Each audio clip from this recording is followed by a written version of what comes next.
우리가 계속해서 이 사사기 강해 설교, 내가 왕이 될 상인가 이 시리즈를 함께 나누고 있습니다.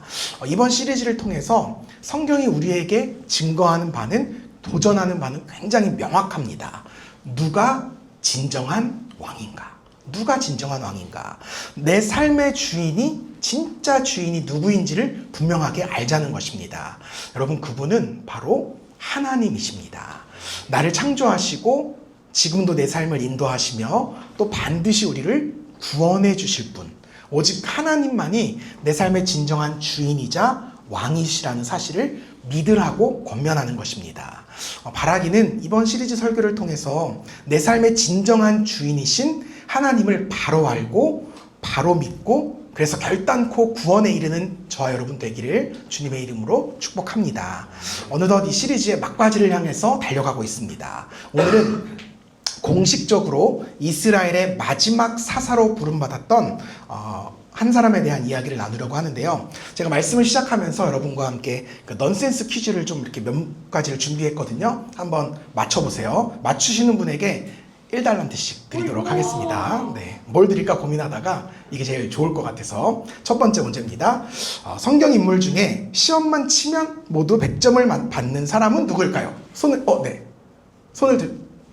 미리암? 정답 맞나요? 네, 정답을 미리 알아서 미리암입니다. 네, 우리 주사님 1달란트. 자, 두 번째 문제 또 있습니다. 성경 인물 중에 수학을 제일 못하는 사람은 누구일까요? 성경 인물 중 수학을 제일 못한, 저는 이거 내자마자 바로 맞출 줄 알았는데 은근히 문제 어렵나 봐요. 정답. 네, 정답? 모세. 네, 정답 한번 보여주시죠. 맞습니다. 네, 정답은 숫자를 모세해서 그래서 이제 모세가 정답이고요. 네, 네, 주사님 또 일단 우리 그러네요. 아저씨들이 일단 네, 마지막입니다. 마지막 한 문제 더 드릴게요. 성경 인물 중 선천적으로 남들과는 다른 신체적인 조건을 가지고 태어난 사람은 누구일까요? 넌센스요, 넌센스. 당연히 넌센스입니다. 삼손.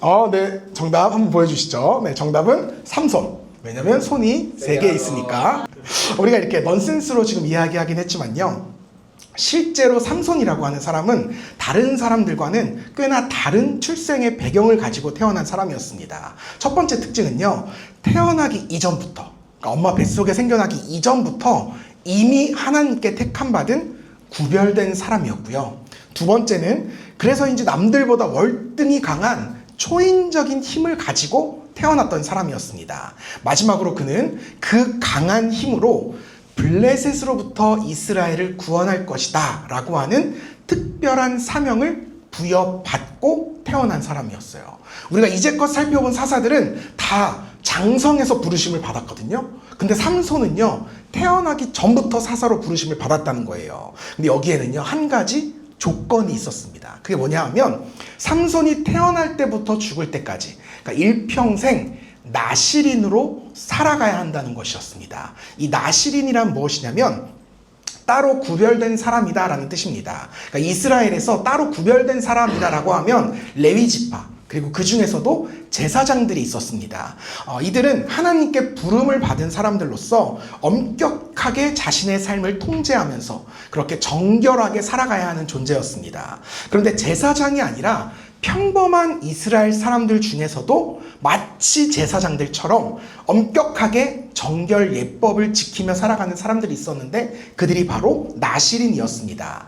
그들이 나실인이 되고자 이렇게 하나님께 서원한 이유는, 가장 큰 이유는 간절한 기도 제목이 있었기 때문이에요. 그러니까 이걸 오늘날로 치면 우리가 이렇게 뭔가 절실한 기도 제목이 있어서 작정하고 내가 오늘부터 40일 동안 금식기도 하겠습니다, 이거랑 비슷한 개념입니다. 나실인도 어떤 특정한 기간을 약정하고 하나님 제가 100일 동안 거룩하게 살겠습니다, 이렇게 약정하는 그런 구별된 사람을 뜻하는데요.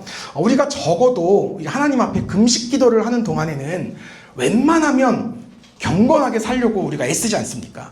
말로는 우리가 금식기도에 밥 안 먹어라고 이야기하면서 밥만 안 먹지, 그 외에 온갖 유흥과 세상 쾌락은 다 즐기면서 그렇게 살아간다면 그건 우리가 제대로 된 금식기도라고 할 수 없겠죠. 마찬가지로 구약 시대에도 특정 기간 동안 간절한 기도 제목을 가지고 기도하면서 스스로를 정결하게 지켜나갔던 사람들을 우리는 나실인이라고 부릅니다. 근데 삼손은요, 일시적이 아니라 영구적으로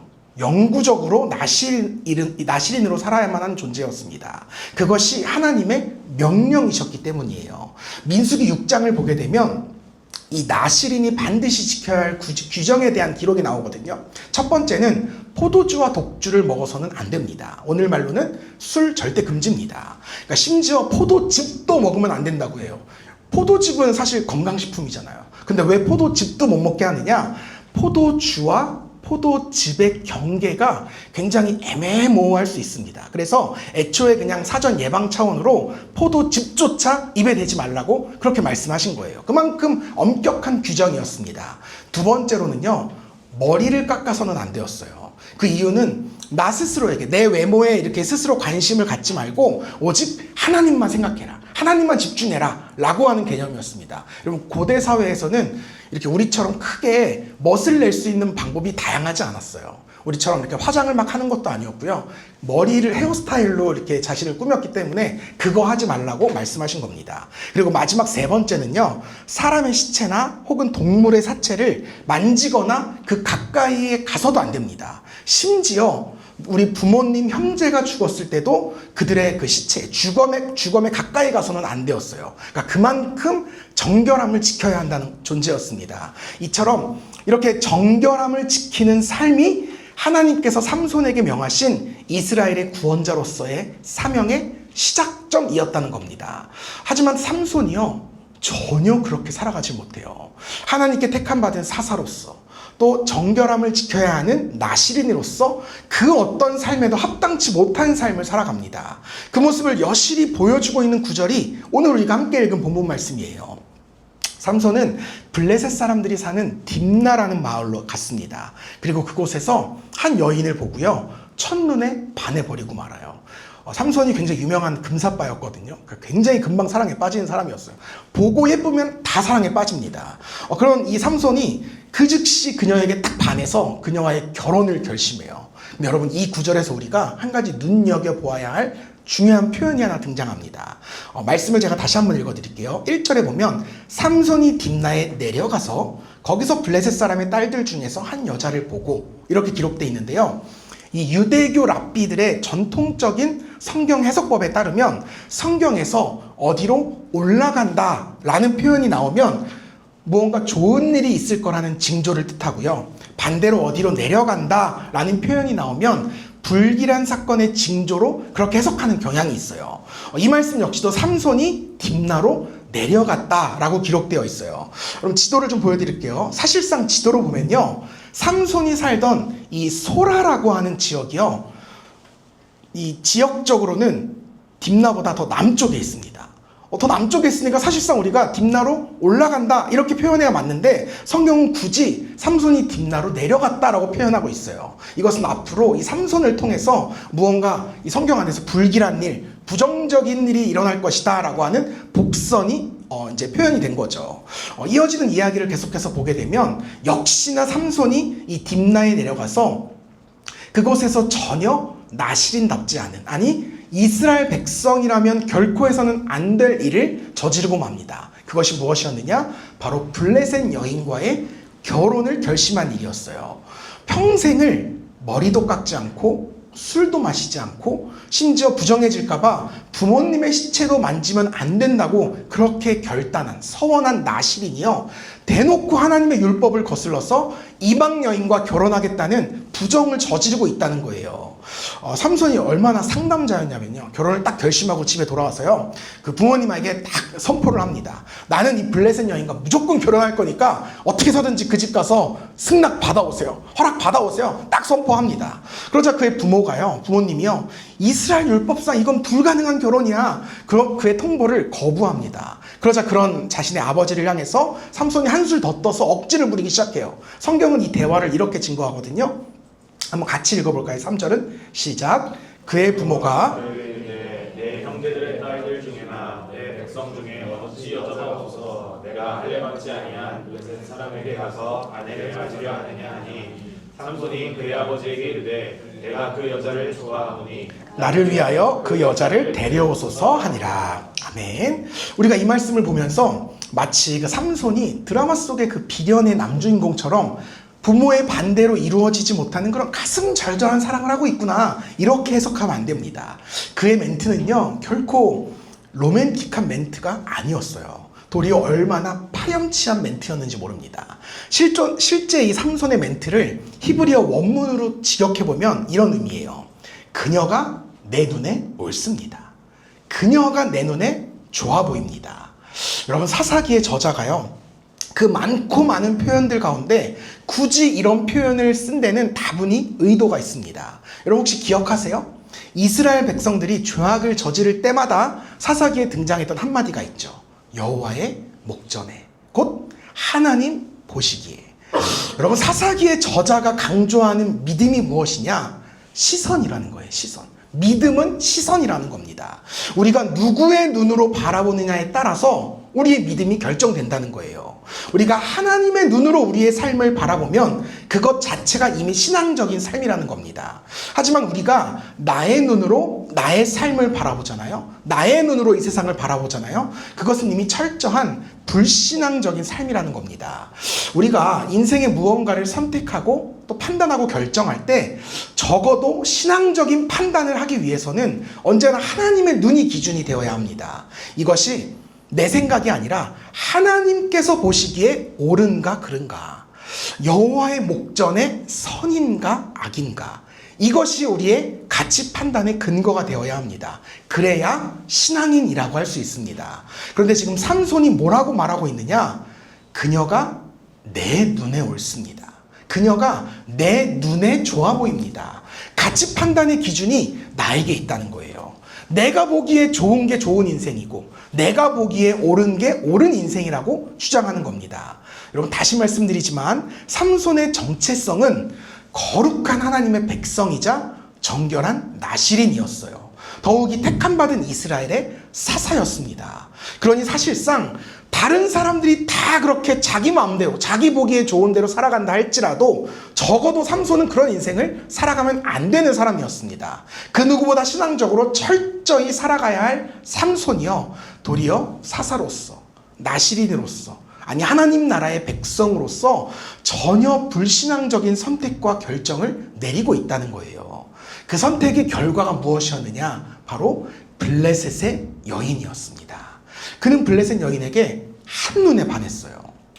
근데 이것을 우리가 단순히 삼손이 블레셋 여인의 그 아름다운 외모에만 반했다, 이렇게 해석하시면 안 됩니다. 삼손이 그녀에게 빠진 이유가 무엇이었느냐면 그 여자의 외모뿐만 아니라 그 여자의 삶의 방식, 그리고 그 여자가 살아가는 이 세상의 문화, 더욱이 그녀가 섬기는 신에 이르기까지 삼손이 반한 것은 사실상 블레셋이라고 하는 세상 제국 그 자체였다는 겁니다. 삼손의 눈에는 자신이 속한 이스라엘보다 그녀가 속한 블레셋이 더 좋아 보였어요. 그러니까 하나님의 나라보다 세상 나라가 더 옳게 보였다는 겁니다. 이처럼 하나님의 눈이 아니라 나의 눈으로 세상을 바라보면 우리는 반드시 이 땅을 떠나 세상을 향해 나아가게 됩니다. 점점 더 타락의 길을 걸어가게 된다는 거죠. 우리가 함께 읽진 않았지만 그 이후에 기록된 말씀들을 보게 되면 삼손은 결국 그 블레셋 여인과 결혼식까지 올리게 됩니다. 근데 이 결혼식 가는 길에요, 생뚱맞게 사자를 만나요. 그러니까 사자가 덤벼요, 삼손한테. 삼손은 자신에게 겁없이 넘긴 이 사자를요 맨주먹으로 때려 눕히거든요. 근데 이 삼손은 늘 1절이 없어요. 그러니까 1절만 하지 않고요 2절, 3절 후렴 반복까지 가는 그런 집착이 심한 남자였습니다. 그러니까 싸워서 이겼으면 되는데 굳이 자기에게 덤빈 그 사자를요 찢어 죽였습니다. 찢어 죽였어요.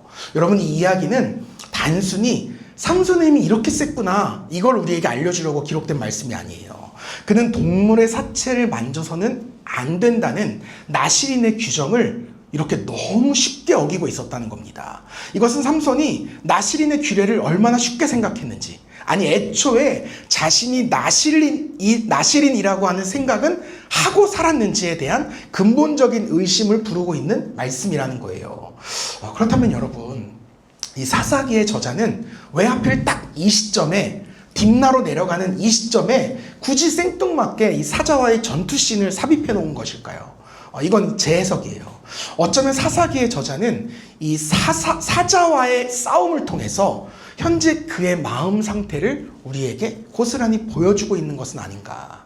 아무 거리낌 없이 사자를 죽이면서 그렇게 나시린의 규정을 무시했던 삼손, 그는 블레셋 여인과의 결혼 역시도 동일한 마음으로 임했다는 거예요. 그는 율법을 어기고 이방 여인과 결혼하면서도 그 어떤 죄책감, 윤리적인 민망함조차도 느끼지 못하는 마음 상태를 가지고 있었다는 겁니다. 그렇게 삼손은 기어이 블레셋 여인과 결혼식을 올리게 됩니다. 근데 성경에 기록된 이 결혼식의 과정을 보면요, 삼손이 철저하게 블레셋 방식대로 결혼식을 행하고 있음을 우리가 볼 수 있어요. 그는 마치 블레셋 사람처럼 행동하고 있고요, 블레셋의 전통과 문화를 그대로 따르고 있습니다. 왜요?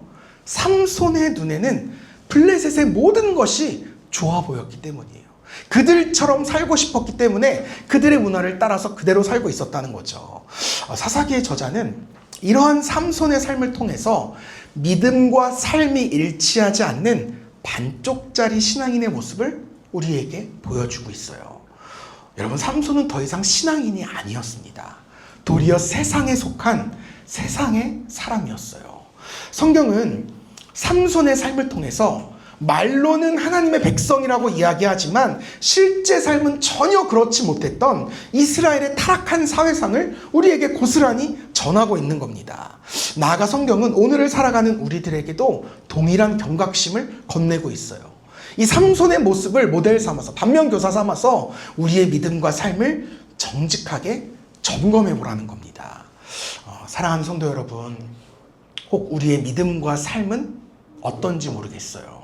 우리도 입으로는 똑같이 하나님을 믿는다 이야기하지만 실제 삶은 전혀 그러지 못할 때가 참 많지 않습니까? 하나님의 사람이라고 하면서도 도리어 세상에 빠져서 이 세상에 속한 사람처럼 살아가는 모습이 우리 삶의 솔직한 모습이 아닌 것은 아닌지는 모르겠습니다. 하나님께서는 그런 우리를 향해서 엄하게 경고하시는 거예요. 그것은 참된 신앙인의 삶이 아니라는 겁니다. 믿음대로 살아야 진짜 신앙인이 됩니다. 그러니까 반쪽짜리 신앙인의 삶은 신앙인의 삶이 아니라는 거예요. 그걸 알아야 된다는 겁니다. 바라기는 우리 모두가 정말 이 믿음과 삶이 일치하는 진실한 신앙인으로 살아갈 수 있기를 주님의 이름으로 축복합니다. 그렇게 삼손의 뜻대로요, 모든 일이 잘 풀려가나 싶었어요. 하지만 결국 이 결혼식은 파국을 맞이하게 됩니다. 한창 흥이 오른 분위기에 정말 얼큰하게 취했던 삼손이요, 그 자리에 모인 사람들에게 술기운을 빌었는지 모르겠지만 한 가지 내기를, 도박성의 내기를 제안합니다. 내가 지금부터 수수께끼를 하나 낼 테니까 이거 맞추면 내가 너희들 명품 옷 한 벌씩 쫙 빼주고 못 맞추면 너희가 나한테 주는 거다, 이러면서 수수께끼를 하나 내거든요. 근데 아무도 맞히지 못해요. 그러자 삼손의 아내가 될 이 블레셋 여인에게 그 당시에 그 주변에 있던 사람들이 막 찌르는 거예요. 야, 네가 빨리 저거 우리 지금 돈 날리게 생겼어, 네가 빨리 정답 알아와. 그러니까 너무 스트레스 받으니까 이 여인이 삼손에게 계속 말하는 거예요. 나만 알려주세요. 삼손 씨, 쌈 오빠, 나만 좀 알려주세요. 막 이러면서 계속 이제 하는 거예요. 그러니까 삼손이 또 이제 그 상남자긴 하지만 금사빠였잖아요. 그러니까 마음이 약해져서 그 자기의 부인 될 여인에게만 살짝 정답을 알려줍니다. 근데요, 그녀가 그 답을 듣자마자 그 있던 사람들에게 싹 다 정답을 누설한 거예요. 그래서 결국 삼손은 내기에 지게 되고요, 약속대로 값비싼 옷을 다 한 벌씩 이렇게 주게 됩니다. 이 일로 인해서 삼손이 기분이 완전히 상해요. 어찌나 화가 났던지 홧김에 어떤 짓을 저지르냐면 블레셋 사람 30명을 때려 죽입니다. 결혼식을 하다 말고요, 그냥 나 승질나서 결혼 안 해 그러면서 그냥 집에 돌아와 버립니다. 얼마나 자기 멋대로 살아가는 인생이었는지 몰라요. 그리고 이제 시간이 좀 지났어요. 화가 좀 누그러진 건지 아니면 반성을 한 건지 모르겠지만 삼손이 다시 그녀를 데리러 딥나로 갑니다. 근데 놀라운 일이 하나 일어나요. 그게 뭐냐 하면 그 잠깐 사이에 이 여인이요, 다른 사람의 부인이 돼 있는 거예요. 그것도 가장 비극적으로 삼손의 친구의 와이프가 돼 있는 거예요. 삼손이 얼마나 열이 받겠어요. 딴 사람 와이프가 된 것도 열받는데 내 친구의 와이프가 돼 있는 거예요. 얼마나 열이 받겠습니까? 그래서 그 이 일에 분노가 폭발해가지고요, 삼손이 여우 300마리를 잡아옵니다. 그래서 그 꼬리를 묶어가지고 그 꼬리에다가 불을 붙여서 블레셋의 곡식밭에 탁 풀어버려요. 그러니까 여우가 뜨거우니까 막 뛰어다니잖아요. 그 블레셋의 곡식밭 전부가 다 타버리고 맙니다. 그러니까 그 덕에 1년 농사를 완전히 망쳐버린 블레셋이요, 크게 진노합니다. 그리고 유다 지파한테 전쟁을 선포해요. 근데 여러분, 이 말씀이 되게 좀 이상해요. 정작 삼손은요, 유다 지파가 아니라 단 지파 사람이었거든요. 근데 왜 블레셋 사람들은 유다 지파에게 전쟁을 선포했는가? 우리가 뭐 이렇게 흔한 이야기처럼 종로에서 뺨 맞고 지금 한강에서 눈을 기는 격인가? 이건 아니고요. 적어도 블레셋 사람들이 보기에는 유다 지파나 단 지파나 다 끼리끼리 그냥 한 이스라엘 족속인 거예요. 그러니까 자신들과 국경을 맞대고 있는 유다 지파에게 전쟁을 선포한 거예요. 그러니까 이게 보다 정확히 말하자면 그들은 이스라엘 전체에 대해서 전쟁 선포를 한 건데 그냥 맞닿아 있는 유다 지파를 향해서 했다는 겁니다. 그러자 어떤 일이 일어나느냐? 한 동족이었던 이 삼손을 보호하고 지켜줘야 할 그 유다 지파가요, 도리어 삼손을 잡아다가 결박해서 블레셋에 넘겨줍니다. 삼손의 일은 우리 유다 지파랑 아무 관련이 없다는 거예요. 그러니까 우리 유다 지파 건들지 말고 이 삼손과 단 지파만 죽이라는 겁니다. 여러분, 이 사건을 통해서 사사기의 저자가 말하고자 하는 분명한 의미가 하나 있어요. 그게 뭐냐 하면 극에 달한 지파 이기주의. 그러니까 희미해져가는 이스라엘의 공동체 의식을 고발하고 있다는 겁니다. 다른 사람들은 이스라엘을 한 공동체로 봤거든요. 근데 정작 내부적으로 이스라엘은 완전히 쪼개져서 서로가 서로를 사랑하는 형제로 맞아들이지 않았다는 겁니다. 여러분, 가나안 정복 전쟁 이후에 여호수아는 모든 지파들을 향해서 유언처럼 한마디를 남겼습니다. 너희는 한 형제다. 너희는 다 한 지파이니 한 지파가 전쟁에 나가게 되면 반드시 함께 가서 전쟁을 도우라고 명령했습니다. 그러한 연대 정신이 이스라엘에 속한 모든 사람들이 다 함께 지켜야 할 의무이자 책임이었어요. 근데 지금 그 전쟁이 두려워서 형제가 형제를 팔아넘기는 충격적인 일이 이스라엘에서 발생했다는 겁니다. 형제의 연합, 공동체의 하나됨이 완전히 무너져 버렸다는 거예요. 당시 사사시대가 얼마나 도덕적으로 윤리적으로 타락해 있었는지, 왜 그들이 결국 갈라지고 분열되고 멸망할 수밖에 없었는지를 여실히 보여주는 사건이라는 겁니다. 여러분, 우리가 이 메시지를 그냥 흘려들어서는 안 돼요. 우리에게 주시는 메시지로 진지하게 받아야 합니다. 여러분, 우리가 교회 생활하면서도 나만 잘 살면 돼, 나만 구원받으면 돼, 이런 저급한 이기심이 우리에게 나올 때가 있어요. 근데 이 저급한 이기심이요, 우리가 속한 교회 공동체를 얼마나 병들게 하는지 모릅니다. 우리는 어려움에 처한 교우들이 있으면 살뜰하게 돌보아야 합니다. 나아가서 잘못을 저지른 교우들이 있으면 그들을 사랑으로 품고 용서하면서 그들을 다시금 하나님의 사람으로 세워나가야 합니다. 이것이 교회의 본질입니다. 그리고 성경적인 의미의 사랑이에요. 저는 우리 교회가 이런 교회가 되었으면 좋겠습니다. 서로를 더욱 사랑하는 그런 사랑하는 교회가 되시기를 주님의 이름으로 축복합니다. 그렇게 이제 유다 지파에 의해서 블레셋에 넘겨진 삼손이요, 이제 성경 전체, 아니 이스라엘 전체의 역사에 레전드로 남을 전투를 벌이게 됩니다. 무려 1대 1000의 전쟁을 시작하게 됩니다. 근데 여기에서요, 눈에 띄는 한 단어가 등장해요. 제가 말씀 한 구절 읽어드릴게요.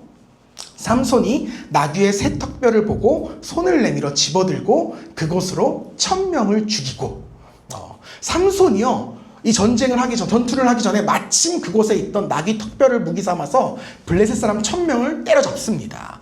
많은 사람들이요, 이 구절을 해석할 때요, 나귀의 턱뼈를 가리키면서 아주 약한 것이라도 하나님께 쓰임받으면 귀한 도구가 됩니다, 이렇게 말씀을 해석합니다. 물론 이게 틀린 말은 아니지만 이 구절은 사실 그런 의미로 기록된 말씀이 아니에요. 삼손이 여러분 나귀 턱뼈를 어디서 주웠겠어요? 어디서 가져왔겠어요? 당연히 나귀의 사체 속에서 주었을 겁니다.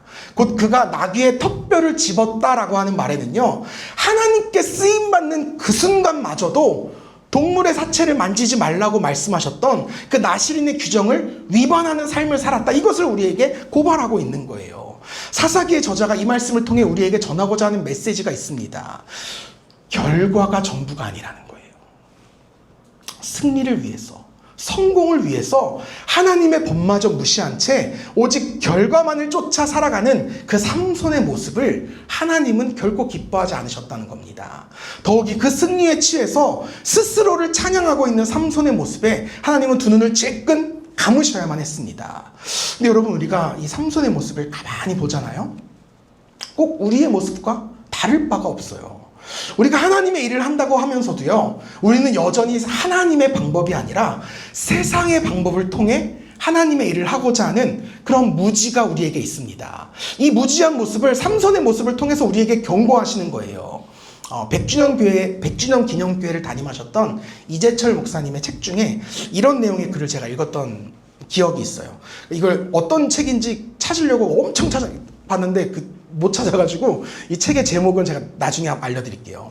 당시에요, 그 교회에 헌금을 굉장히 많이 드리던 자매 한 명이 있었다고 합니다. 그래서 목사님이 이 자매를 볼 때마다, 야, 이 자매가 나이도 이렇게 어리고 젊은데 어떻게 이렇게 많은 헌금을 할 수 있을까 늘 궁금하셨대요. 그러다 하루는 이렇게 딱 맞닥뜨리는 일이 있어가지고 자매와 이렇게 이야기를 하다가 물으셨답니다. 자매님은 어떤 일을 하시나요? 그랬더니 이 자매가 웃으면서 이렇게 이야기하더래요. 아, 목사님, 저요 룸사롱에서 일해요. 이러더라는 거예요. 그 순간에 목사님이 얼마나 고민이 되던지, 아, 자매님, 악한 일을 통해 번 수입은 하나님이 기뻐하지 않으십니다 라고 말은 해야겠는데, 또 막상 한편으로 교회 재정을 생각하자면 이분이 그 막대한 영향을 끼치고 있으니까 그 말이 쉽게 나오지가 않더래요. 그래서 한참을 고민하다가 결국은 목회자의 양심에 따라서 자매님, 그 일 그만하십시오라고 권면하셨다고 합니다. 그러자 이 자매가요, 목사님께 이런 말을 하더래요. 목사님, 제가 이제껏 되게 많은 교회를 다녔고요, 가는 교회마다 지금처럼 헌금을 많이 했거든요. 근데 그때마다 사람들이 저한테 제 믿음이 좋다면서 칭찬해 줬어요. 그래서 뭐 과정이 어찌됐건 결과적으로 헌금만 많이 하면, 아, 이게 괜찮은 신앙생활인가 보다 이렇게 생각하고 살아왔는데, 아, 이제 돌아보니까 이게 하나님 앞에 큰 죄였군요. 그리고는 그날부로 그 일을 그만두었다라는 그 글을 읽었던 기억이 났어요. 제가 이 글을 읽으면서요, 굉장히 깊이 깨달았던 사실이 있습니다. 세상은 결과를 보지만 하나님은 과정을 보신다는 거예요. 세상은 열매만 봅니다. 열매만 봐요. 근데 하나님은요, 자라나는 모든 과정을 다 지켜보신다는 거예요.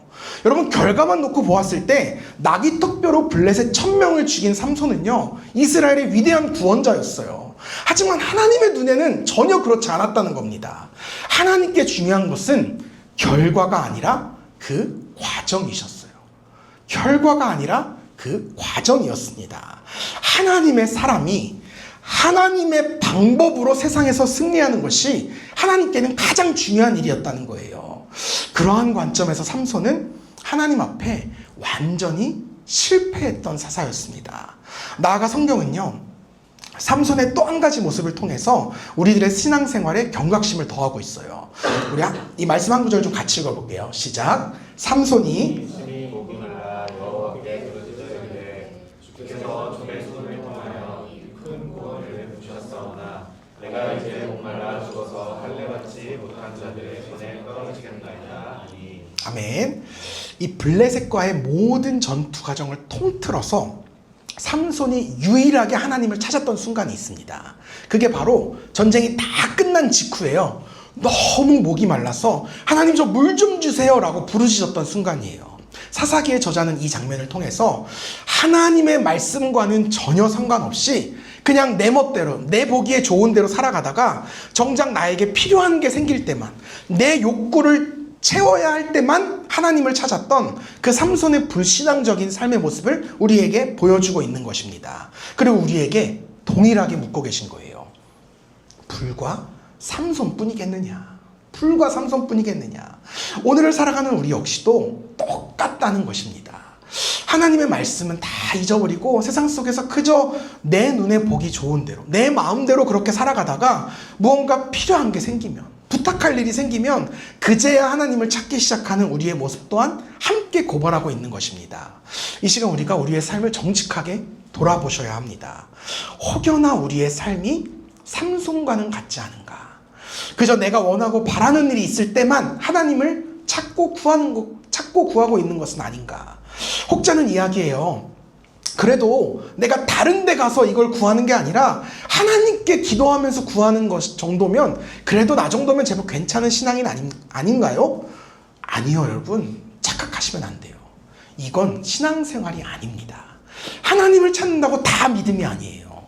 하나님을 왜 찾는지가 너무너무 중요합니다. 우리가 하나님을 찾는 이유가 그저 나의 세상적인 욕구 때문이라면 세상 사람들이 섬기는 미신과 무엇이 다르겠습니까? 여러분, 기도의 목적은요, 하나님의 마음을 잘 달래서 내가 원하는 것을 하나님께로부터 받아내는 것이 아닙니다. 내 뜻대로 하나님의 뜻을 구하는 게 아니에요. 기도의 목적은 하나님의 뜻을 깨닫고 나의 뜻을 그분의 뜻에 맞춰가는 과정입니다. 그러니까 내 눈에 보기에 좋은 삶에서 하나님 보시기에 좋은 삶으로 삶의 방향을 바꾸어가는 과정이 바로 기도의 과정이라는 겁니다. 이것이 진정한 의미의 기도이고 신앙생활의 성숙이라는 겁니다. 우리의 믿음과 기도는 이렇게 성장해야 돼요. 물론 우리가 신앙이 약할 때, 어린아이와 같을 때는 당연히 내가 바라는 것, 나의 소원 구할 수 있습니다. 지극히 당연하죠. 인간은 본성은 욕구가 있는 사람이기 때문에. 하지만 여기에서만 그냥 머무르면 안 된다는 거예요. 우리의 믿음이 자라나야 합니다. 우리의 자라남, 우리의 성숙은 우리의 기도를 통해서 너무 여실히 드러난다는 거예요. 여러분의 기도를 돌아보시기 바랍니다. 혹시나 여전히 내가 예수 믿은 지가 이렇게 오래됐는데 내 기도가 여전히 그냥 내 욕구만을 반영하고 있는 것은 아닌가 돌아보시고 하나님의 시선에 나의 시선을 맞출 수 있는 그런 기도를 하게 되기를 주님의 이름으로 축복합니다. 이제 시간 관계상 내용을 제가 좀 스킵할게요. 마지막으로요, 삼손 에피소드의 결론으로 넘어가 보도록 하겠습니다. 이 금사빠였던 삼손은 들릴라라고 하는 또 다른 블레셋 여인과 사랑에 빠지게 됩니다.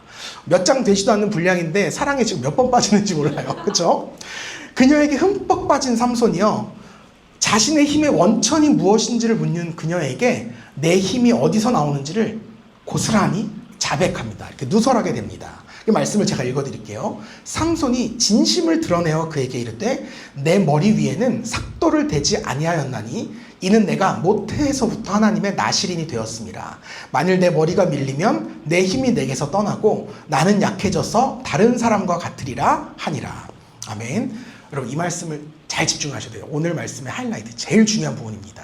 삼손이요, 지금 자르지 않은 머리카락이 자신의 힘의 원천이다라고 이야기하고 있어요. 그러면서 머리를 자르지 않은 이유를 이야기하는데요, 자신은 하나님의 구별된 나실인이기 때문에 머리를 자르지 않았다는 거예요.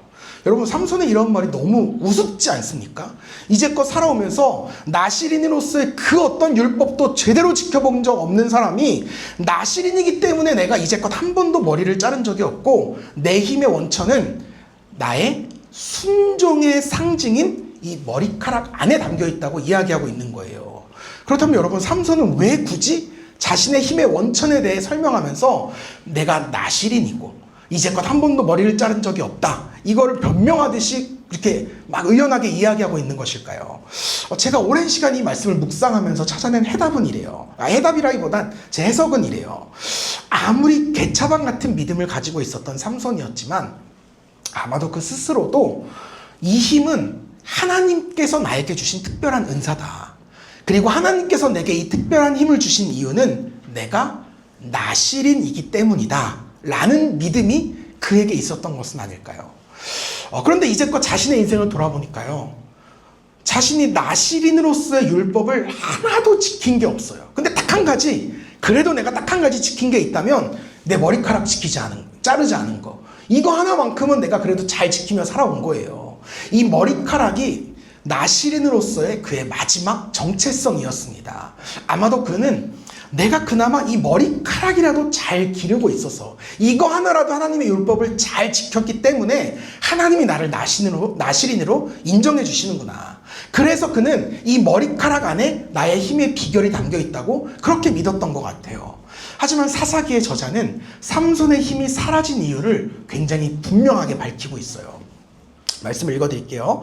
들릴라가 이르되 삼손이여, 블레셋 사람이 당신에게 들이닥쳤느니라 하니 삼손이 잠을 깨며 이르기를 내가 전과 같이 나가서 몸을 떨치리라 하였으나 여호와께서 이미 자기를 떠나신 줄을 깨닫지 못하였더라.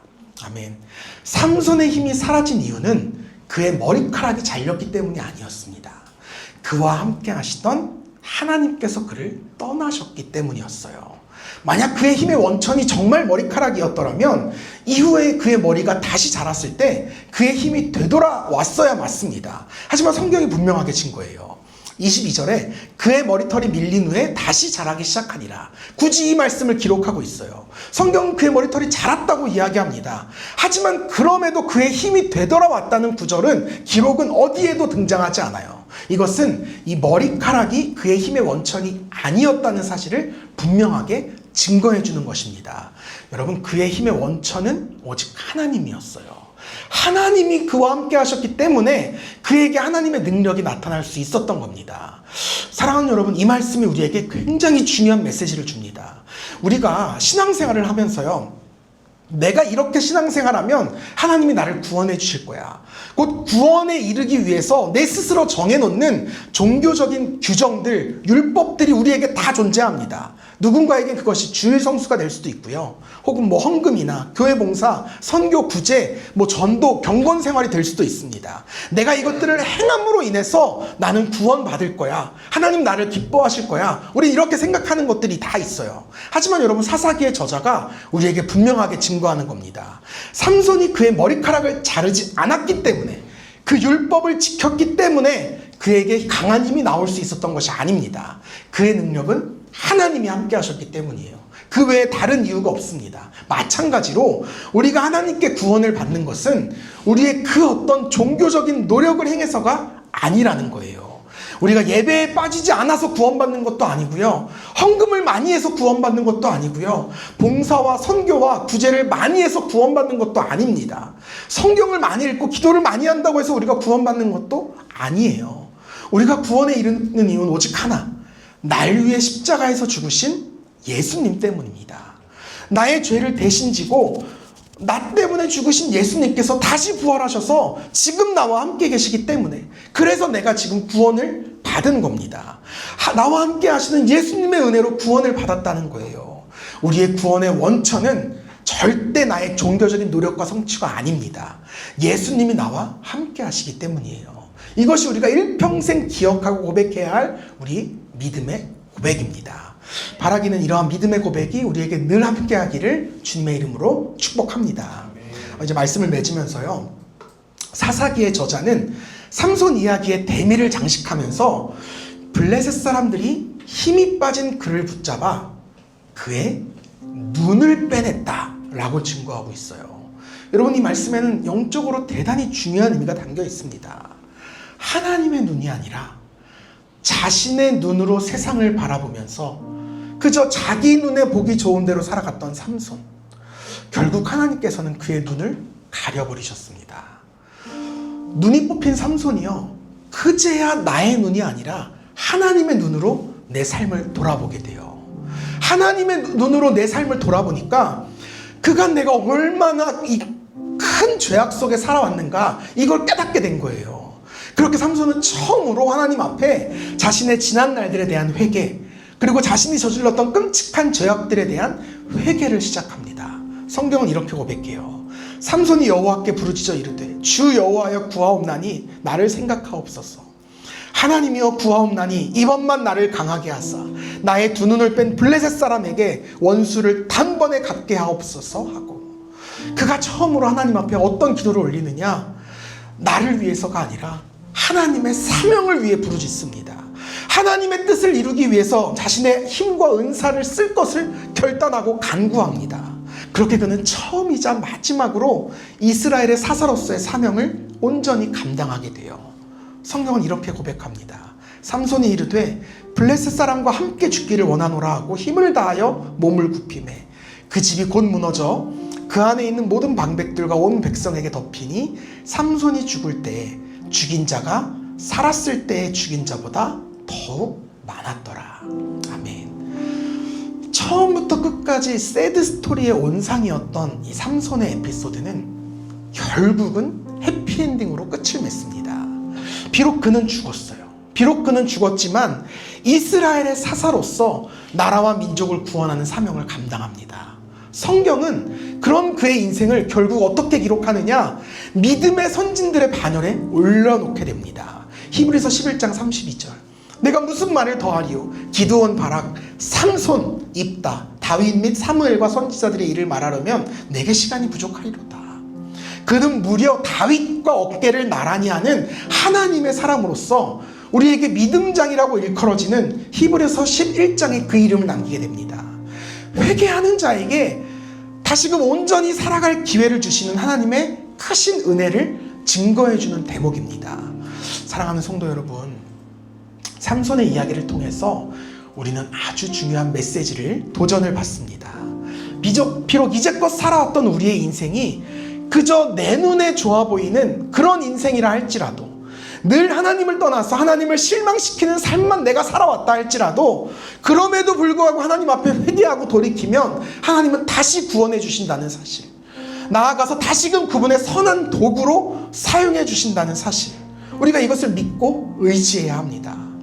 오늘은 말씀을 맺으면서 여러분에게 구체적인 적용 포인트를 드리기보다는 조금 더 원론적인 묵상의 시간을 가지길 원해요. 여러분 모두 이 종이 받으셨죠? 펜이랑 이 종이 받으셨죠? 이 종이에요. 이제껏 여러분들이 하나님의 말씀을 잊고 살 정도로 이 세상 속에서 집착하고 탐닉했던, 여러분 눈에 가장 보기 좋았던 그 세상의 가치들을 한번 적어보았으면 좋겠어요. 뭐 돈이 될 수도 있고, 사람들의 인정이 될 수도 있고, 재미와 쾌락이 될 수도 있겠죠. 정직하게 한번 적어보세요. 여러분 다 적은 후에요, 이 기도 제목을 붙들고 여러분 이렇게 한번 기도하면 좋겠어요. 하나님 사과드립니다. 하나님 사과드립니다. 제 사과를 받아주세요. 이제는 정말 제 눈에 보기 좋은 대로가 아니라 하나님 보시기에 좋은 삶을 살아가기 원합니다. 잘못된 길에서 돌이켜 복된 길로 걸어가게 하소서.